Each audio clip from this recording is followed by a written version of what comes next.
So to start this meditation, there's a kind of a teaching story of a school where on the wall in the classroom there's a sign that says, in this school we place the teachings on your heart.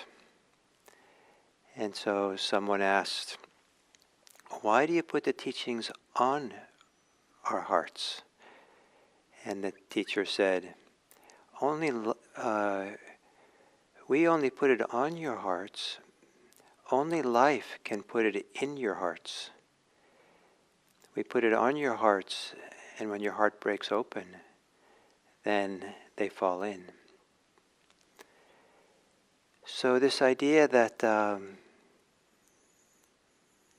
be receptive, or to have our hearts open, not necessarily only break open, but to open, to be receptive enough, open enough, transparent enough, wide enough, so that something can touch it deeply, something can fall into it. And one of those things that is awakened in that process as the life touches our deepest heart is a sense of care, a sense of kindness, goodwill, a sense of wanting to nurture and nourish. Because what's deep inside of us is both nourishing and nourishable. And this wonderful reciprocity, the very same place that can nourish the world, nourish ourselves, is also the place that can be nourished. And it can nourish itself, this wonderful reciprocity. And one of those qualities that come from this place is compassion. And as I've been saying, there's many different forms of compassion, different ways that different people experience it. So you have to, when someone teaches about compassion, you have to translate it into your own words, or own sense, your own experience. But a place of tenderness, that place that nourishes and is nourished. The place that wants to nourish, care for a young child or a kitten or even a plant. When I was a gardener in the monastery, I had very strong parental feelings for the plants in the garden. And I would walk around the garden when the morning work period began and just kind of gaze upon all the plants for quite a while, just go around and look at them, check them out as if they were kind of like my children, to see if they were all okay and how were they. And I had a kind of tender feeling inside, this place of nourishing and being nourished. And so to feel this nourishing and being nourished, surprisingly enough, in the presence of suffering, in presence of knowing and the challenges that we have and other people have. Knowing perhaps that accompanying people, being a companion in suffering, in their challenges, is sometimes one of the greatest supports we can give someone as they want to find their own way through it.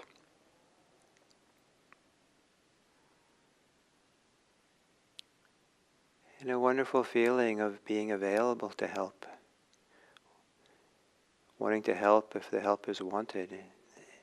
And this feeling of being open and available without a need to help, without forcing ourselves on other people to help them. Be available if the invitation is there, if it's clearly wanted. So all this points to a place inside, a sensibility, a feeling, an intention, an idea, an imagination, thoughts of goodwill and compassion. So taking a posture, assuming a posture, and as you assume a meditation posture, do it kindly and compassionately. This body of ours is where there's a lot of challenges, and to dip into our bodily experience with care and assume a posture for meditation that is right for you.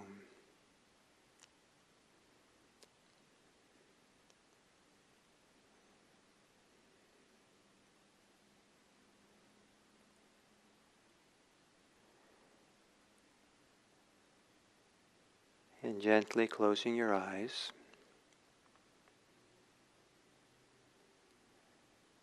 and perhaps, if it's available to you, to connect to your way of being tender or nourishing or caring, whether it's a feeling or thoughts, an image. And with that sense of care or tenderness, to gently take a few long, slow, deep breaths, as if these breaths are the most important, valuable, caring things you can do.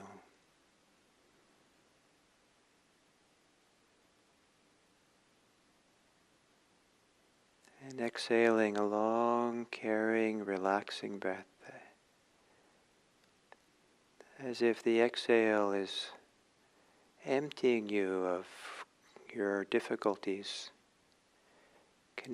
as if the exhale is connecting you more fully, solidly to your body here.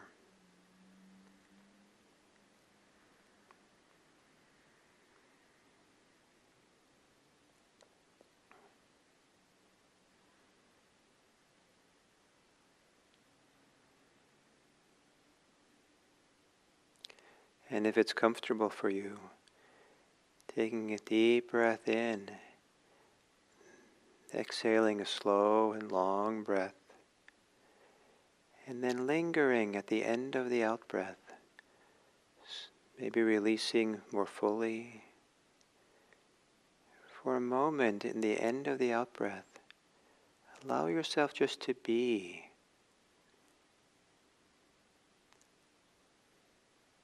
Maybe you can even feel the physiological drive to care for yourself. That is, to begin breathing in again.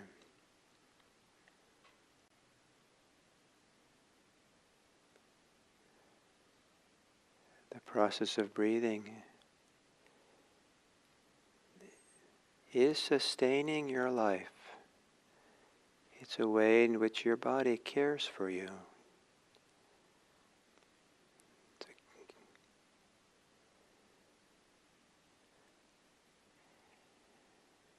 And then to let your breathing return to normal.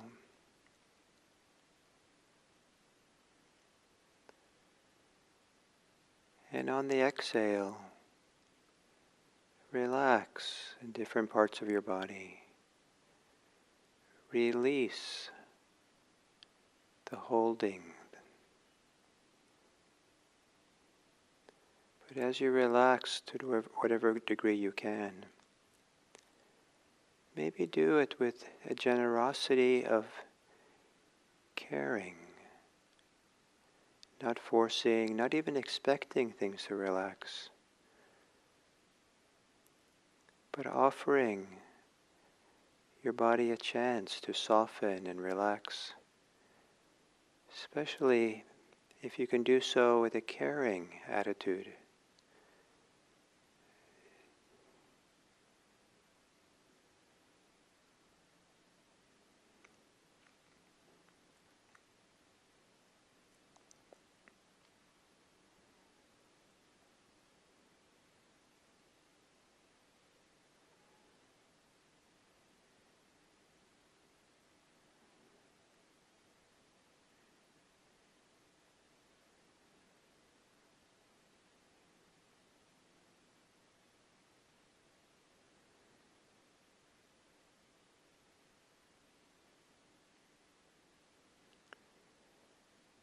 And then simply being with your breathing.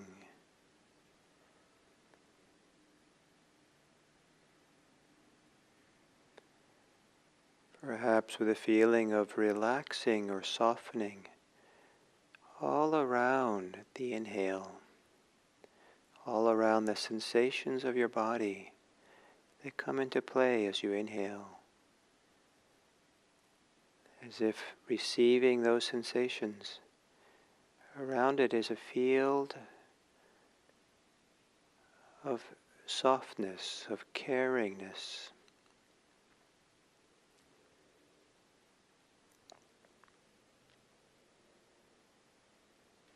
And if, as you exhale, the sensations are returning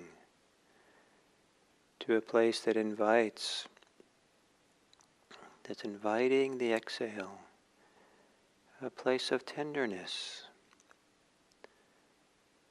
a place that is both nourished and nourishing.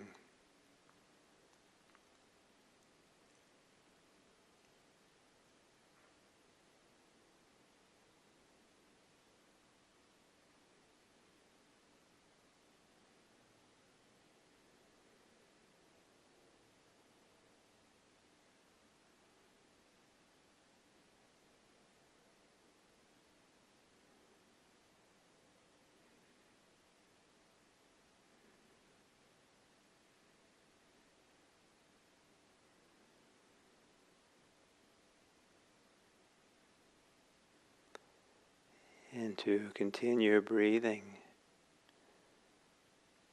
And maybe you're breathing with compassion,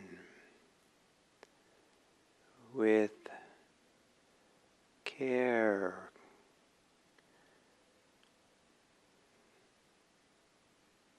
a compassion which includes a feeling of generosity, not expectation, not anything required.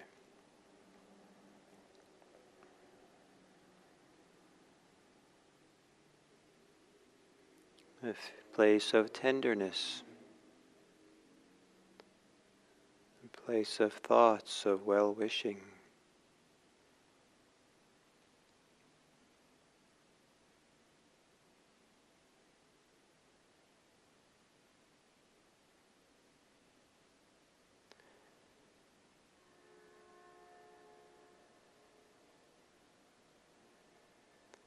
As if the experience of the body breathing are like waves of compassion.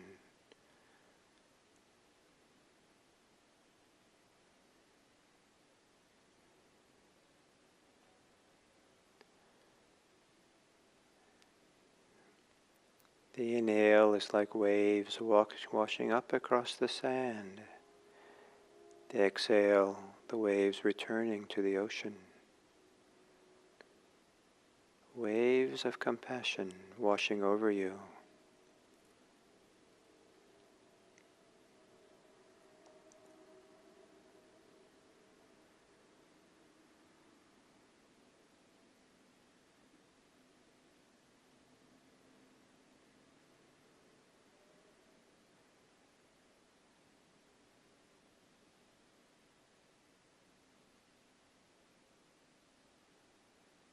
Relaxing the thinking mind, quieting your thinking.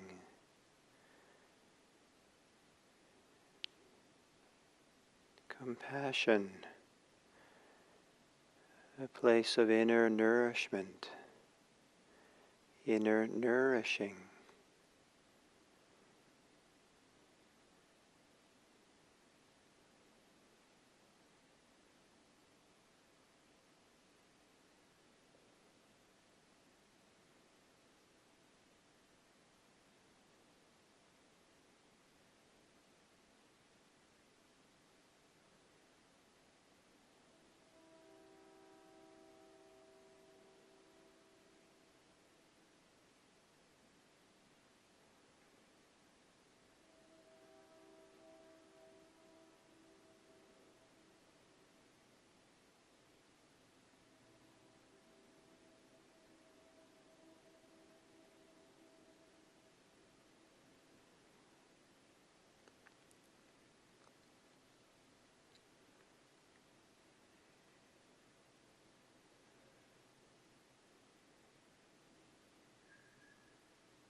You might very gently, as you exhale, say to yourself the word compassion or care or tenderness, both to let the thinking mind become quieter and to be reminded of this place within,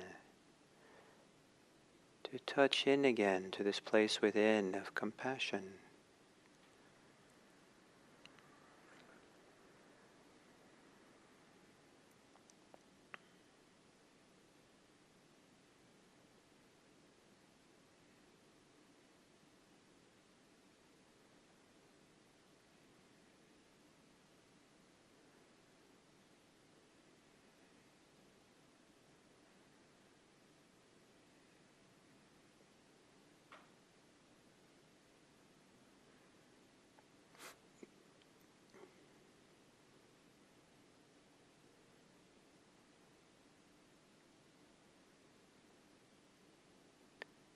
Perhaps allowing a sense of generosity to come with the compassion.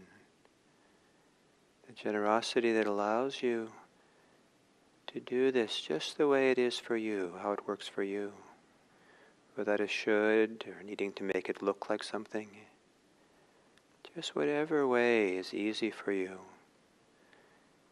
to touch into your capacity for compassion, care.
saying the word compassion, and saying it like you're dropping a pebble into a lake, middle of the lake.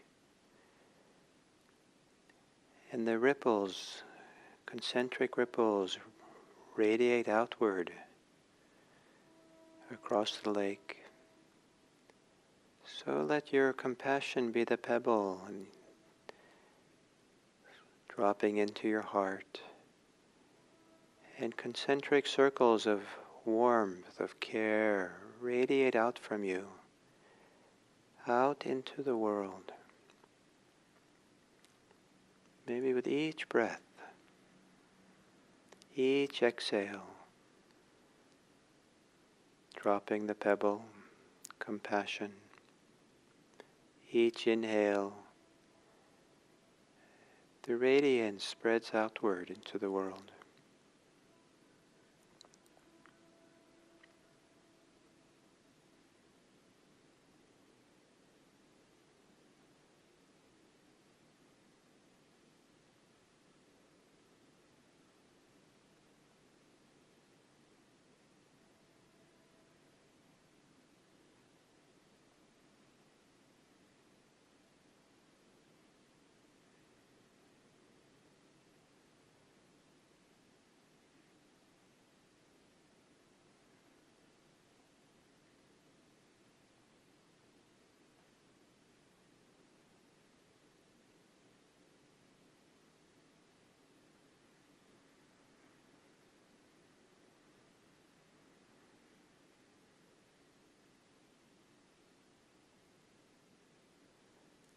And as your compassion radiates beyond the edges of your body, beyond those edges of your body, your compassion is no longer about you. Compassion becomes free from self and self-concern. And appreciate that freedom of compassion that simply radiates in a way that's no longer about you. It's free of self. Just a radiance.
And then to feel perhaps how the radiance of compassion, that sense of warmth or goodness, caringness, that somehow spreads beyond the edges of the body,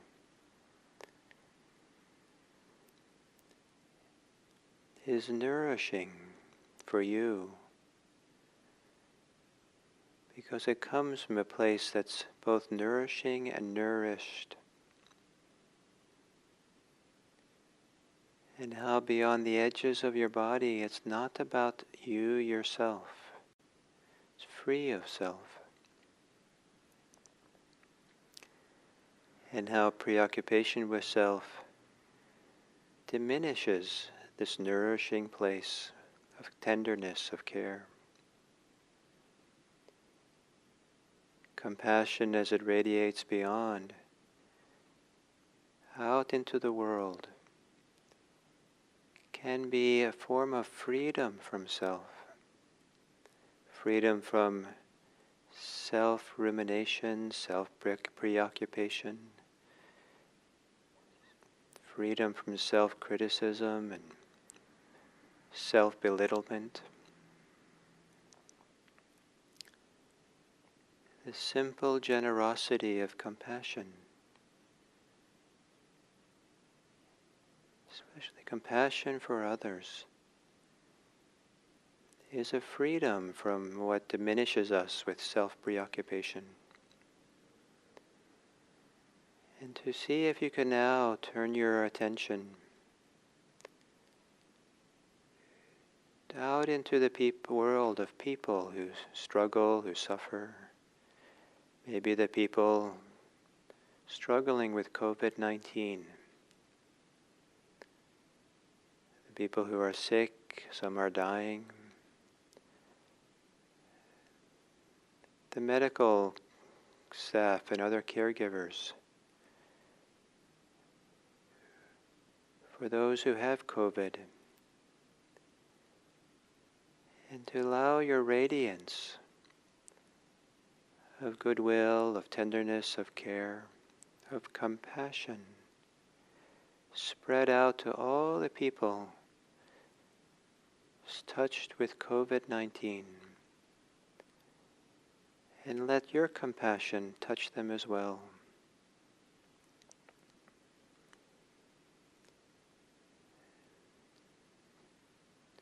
As if all you need to do is to know them and know their suffering and challenges. Be a companion and an ally.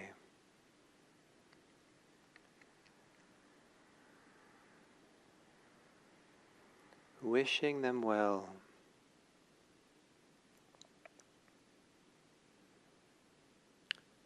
May all beings, all people who have COVID-19 and all people who are caring for those with COVID-19,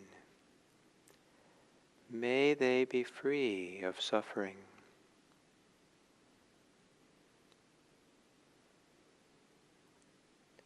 May they be free of fear.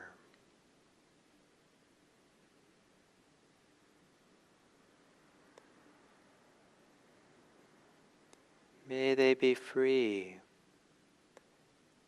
of any hostility whatsoever.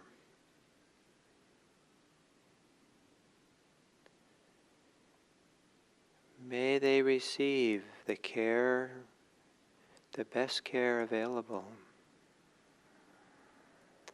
And more so, may they receive the best love and care, compassion that we're able to offer each other as human beings.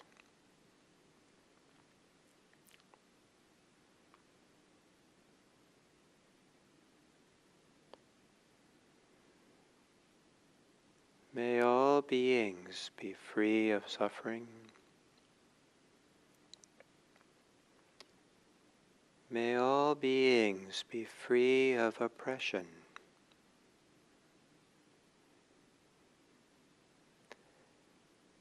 May all beings be free of hatred from others and from themselves. May all beings be at peace, at ease. May they be nourished by the goodness that exists in this world.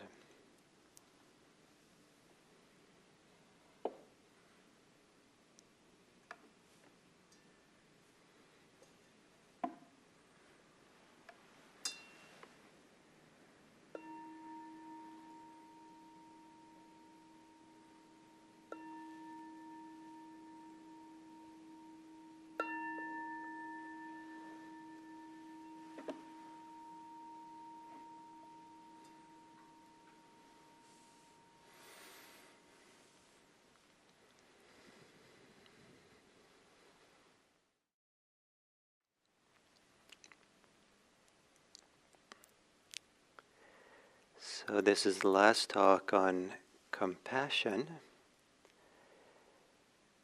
And the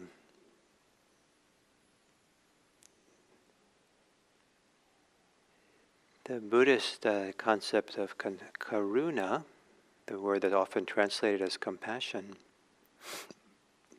in the early Buddhist tradition, the reference point for this karuna is meditation practice. Meditation where we become free of the hindrances, where we become free of clinging and hatred, where we become free of preoccupation. And with that, the free of obligation, free of idealism, free of all these things that keep us kind of locked in or limited or closed down or agitated. And so what is it that gets born out of that has to do with caring for the suffering of oneself and the suffering of the world? With that reference point, what is the flavor and the character of compassion that has a quality of freedom within it?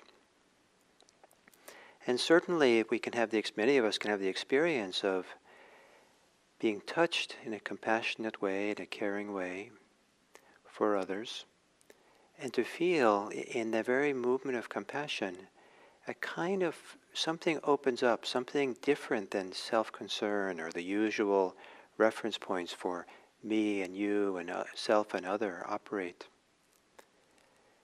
And I don't know if this story touches this for you, but it does for me. The story of, I don't know if it's a true story, but maybe that doesn't matter. It was in Washington, D.C.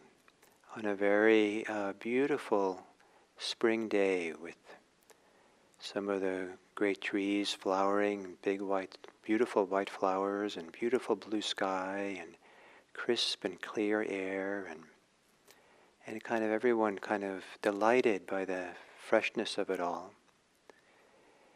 And a person who goes to work every day walks by a man who sits on the sidewalk begging with a cup, a blind man, hoping for some change, spare change. And on that day, the person who was walking by noticed that there was no money in the person's cup. And so the passerby asked, "Can I make a sign for you?" And the blind man said yes. So he wrote a sign and propped it up against the cup, and went on to work. And coming back at the end of the day, the man was still sitting there, and now there was money in the cup. And he stopped and said, "How's it going?" And the blind man said, "Oh, it's going great. I've never received so much before. What did you write on the sign?" And the passerby said, "I wrote, 'Today is a beautiful day, and I'm blind.'" And for some people, our sense of common humanity, our sense of the empathy and understanding of what that means, that here many people who have sight are really enjoying something special and unique and vibrant and alive, and something which is an uplifting, beautiful day. And a person who's blind maybe can smell the freshness of the day, but can't see the blue sky, the flowers, can't see. It touches something in us. And wanting to extend ourselves for such a person, to support such a person, to write a sign, to offer some support, money maybe. Something in about that movement is no longer about self.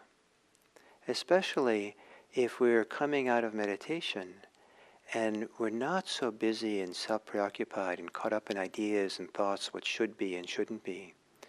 There's something that opens in us that, oh, of course, I feel for this person, or I have compassion, or I'm with this person. And that movement I would like to propose to care for this kind of situation, someone else like this. For it to be karuna, this coming out of, kind of like out of meditation or the similar places, that way is nourishing for the person that's offered to, and it's nourishing for the person who gives it. That nourishing and being nourished are the same thing. And to have that as the reference point for compassion. And so we're looking for that, or we're being careful if it's not that. If we don't feel nourished, then we're probably operating under obligation, duty, a big should, a kind of maybe even a harshness inside you. Gil, you're supposed to be compassionate. Better do it now, and otherwise you'll be, somehow a bad person.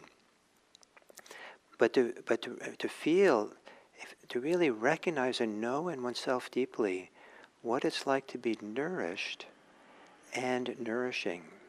And that can be for oneself, but also in our relationship to the world around us. To be generous and that be a kind of a nourishment for ourselves. To have goodwill and have that be nourishing for ourselves. And to have compassion and that be nourishing for ourselves. So this karuna then has a very close relationship to liberation or freedom in Buddhism. The more free we become in meditation or in other ways, the more we have a reference point for understanding the simplicity and the clarity, the beauty of compassion that helps us become happy. A certain kind of happiness. When happiness is not really the appropriate because the tragedies of the world are so big, there is our response to that tragedy.